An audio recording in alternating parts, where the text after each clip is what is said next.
Agri business channel में आप सब लोगों का स्वागत है। आज हम बैंगन की भट्टे की खेती पे आए हैं और इस खेती के बारे में हमारे राठौड़ साहब से जानकारी लेते हैं। पर ये क्या है कि इनके जो भाई हैं या इनके परिवार के लोग हैं वो खेती में ज़्यादा करते हैं, ये दूध का काम करते हैं, इसलिए इनको जानकारी इतनी नहीं है। पर फिर भी मैं इनके माध्यम से आपको बता रहा हूँ। मेरी इनसे चर्चा हो चुकी थी पहले, क्योंकि ये डरते भी हैं बोलने में। तो ये जो बेड लगा है इसके अंदर इन्होंने भट्टे लगाए। ये भट्टे जो है, ये भट्टे में ऐसी बीमारियां भी आ रही है। ये बहुत सारे भट्टे ऐसे हैं ये खराब हो रहे हैं। ये नीचे से इन्होंने ड्रिप के माध्यम से भट्टे लगाए, लेकिन अभी इनका बचपना है। इसमें खाद वाद सब कुछ डाल दिया अभी, हालांकि इसमें दवाई का स्प्रे किया नहीं, शायद एक आध स्प्रे भले ही किया हो। तो अब हमको ये भट्टा जो है इसमें दवाइयाँ तो बहुत कम लगती है, लेकिन इसकी देख रेख, इसमें खरपतवार कम से कम होना चाहिए। खरपतवार अगर नहीं हुआ तो इसमें रोग कम आएगा।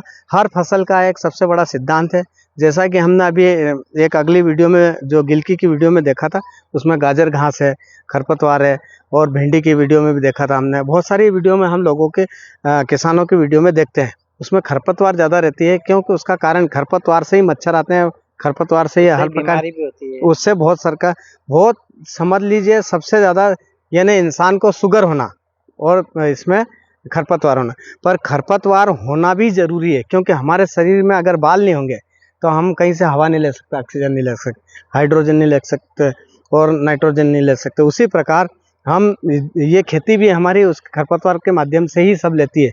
लेकिन ये बहुत कम लोगों, खरपतवार हम निकालेंगे तो वहाँ जगह पोली होगी, उसमें से हवा जाएगी और फिर वो उसके अंदर से खाद ले सकती है। तो ठीक उसी प्रकार इसमें भी अभी आपके सामने जो लगे हैं, ये कतार की कतार ये भट्टे लगे हैं, और इन्होंने भट्टे का रोप लगा के लगाया है, और ये भी रिसर्च सेंटर वाले को दिया है।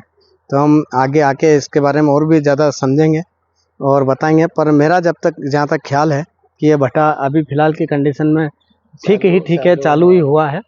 और इसमें दो तो वही लगभग लगता है, खाद डालते हैं हम रासायनिक, और नाइट्रोजन, फास्फोरस, पोटास यही रहता है।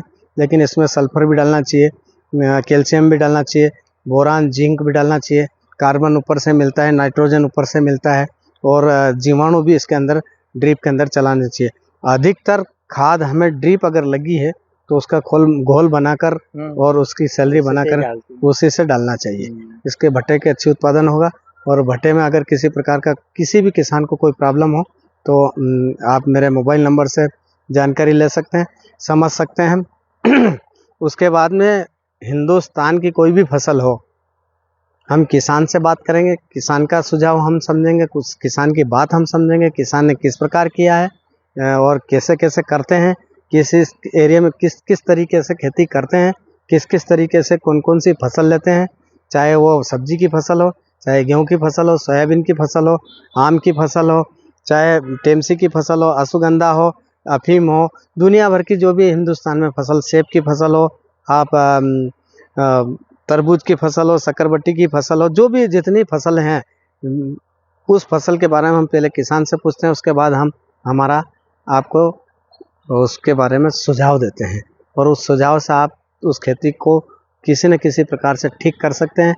मैं सुनकर अमल, क्योंकि वीडियो आपको पूरा अंतिम तक देखना पड़ेगा, जब आपको इस बात की जानकारी मिलेगी। तो दोस्तों, इन्होंने क्या, पहले ज़मीन को बनाने के बाद में बेड बनाए, बेड पे इन्होंने फिर ये प्लास्टिक लगाई, और उसके बाद में अंदर ड्रिप लगाई, फिर इसने चुपाई की, चुपाई करने के बाद में टाइम से खाद डाला, और आप टाइम पे खाद पानी चलाते रहे।